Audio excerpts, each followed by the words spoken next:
هادشي ديالكم زوين، عجبني وديما تنتقدى عندكم. الله يعمرها دار. هاد الديكورات ديال النحاس خداتهم عندنا كلينا من المحل دابا راه اكثر من 3 سنين وباقيين هما في اللون ديالهم. هذا نحاس ديال اسبانيا، وجات عندنا اليوم خدات من عندنا التريات حتى هما ديال اسبانيا.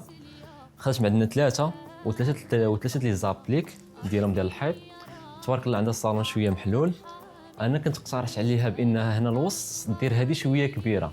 المهم راه خليت ليها هاد الميزه هادي، دخلت عليها راسها قلت لها انت خلي هادو ديال الجناب 5 وهادي جيبيها شويه عامره في الديكوراسيون عطيوها شويه تجي شويه زوينه.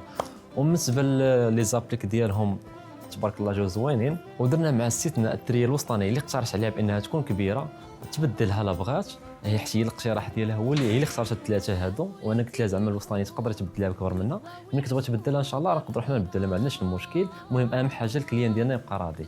مرحبا بكم في ليمديكو.